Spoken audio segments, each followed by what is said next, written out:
À votre avis, comment s'appelle un numéro client non surtaxé, actif de 9 h à 19 h du vendredi au samedi suivant, qui ne répond jamais? Ça s'appelle une arnaque. Et le mercredi 31 janvier, de 14 h 30 à 16 h 30, ça fait 2 heures quand même, j'ai appelé sans interruption le service client national de la société Veolia, le 05 61 80 09 02, pour lui demander quelques explications, mais ce numéro ne répond pas, il ne répond jamais. Or voilà un an déjà, j'ai parlé de la grossièreté, du mépris total de cette société qui, non contente de vous faire payer 300 € par an pour 4 mètres cubes, c'est une maison secondaire, vous envoie un titre universel de paiement que vous renvoyez assorti d'une autorisation de prélèvement, à la suite de quoi la société vous envoie une lettre de rappel sur un ton de tribunal d'instance en vous disant que le service type étant en panne, vous devez payer autrement avant le temps, sans ça on vous envoie un huissier. Alors cette année, échaudé, vous décidez de payer en ligne pour ne pas subir le coût du type qu'on vous renvoie à la figure et donc de créer votre espace sur Internet. Alors là, je vous le recommande. Allez faire un tour chez veoliao.fr, créez un compte client, vous allez adorer.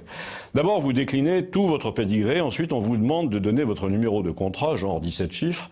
Ensuite, vous appuyez sur la touche Créer, j'appuie. Les chiffres de contrôle en bas, ce qui s'appelle un CAPTCHA, sont faux, j'ai mal tapé, donc on me propose un nouveau CAPTCHA. Donc je mets mes lunettes, j'appuie, les mots de passe sont absents en haut. Ah oui, parce que quand vous tapez un nouveau CAPTCHA, le mot de passe que vous venez de définir en haut disparaît. Et inversement d'ailleurs, ils sont farceurs chez Veolia. Alors à la fin, vous croyez que c'est bon, que vous avez tout bon, les deux mots de passe se correspondent, le CAPTCHA est le bon, vous appuyez, on vous répond que le mot de passe doit faire plus de 8 caractères et qu'il doit comporter chiffres et majuscules. Non mais sincèrement Veolia, vous pouvez pas écrire dès la première page, au moment où vous nous demandez le créer de mot de passe, qu'on le crée en 8 lettres et avec majuscules et chiffres. Et le tout, je vous le rappelle, là, pour payer simplement une facture. On espère que Veolia ne va pas ouvrir une banque en ligne un jour ou l'autre, parce que là, il va falloir prévoir un lit de camp. Alors donc, vous finissez par créer un compte client qui, normalement, devrait vous permettre de payer par carte bleue, et on vous dit, l'adresse doit être vérifiée, vous allez recevoir un mail. Donc vous recevez l'email un quart d'heure après, et on vous dit, appuyez là pour valider votre adresse. Vous recevez une confirmation, ça y est, votre adresse est validée, vous allez donc pouvoir payer enfin. Vous tapez votre identifiant, votre mot de passe, vous avez une ligne rouge, authentification impossible qui apparaît. Immédiatement, vous entendez un léger ding sur votre portable, on vous annonce un deuxième courrier qui vient de Veolia, tiens, coïncidence, on vous dit qu'il suffisait pas que votre compte soit créé, il fallait qu'il soit activé.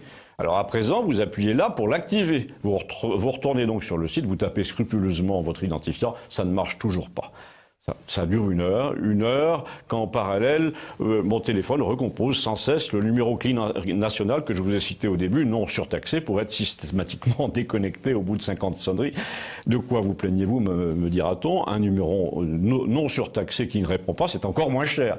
Et Veolia vous fait faire donc des économies. Alors là, vous vous demandez quand même pourquoi tout ce cirque et vous finissez par comprendre. Ils proposent une troisième option et ils essaient de vous décourager d'avoir recours aux deux premières. Le type ne marche pas parce qu'ils ont besoin de votre autorisation, ça les ennuie. Et le site internet est un leurre qui ne mène nulle part parce que ce qu'ils veulent, c'est que vous consentiez au prélèvement automatique. C'est la seule chose qui les intéresse. Sur tous les papiers, ils vous disent simplifiez-vous la vie, mais en vérité, ils la compliquent pour que vous consentiez à simplifier la leur. Et le tout, je vous le rappelle, pour 300 € par an pour 4 mètres cubes. Si vous avez un meilleur ratio Veolia, dites-le moi, on va faire un concours. Et puis si vous voulez envoyer ce sujet isolé à vos amis ou consulter d'anciens numéros par thème, cherchez Campagnol TVL sur Internet. Merci.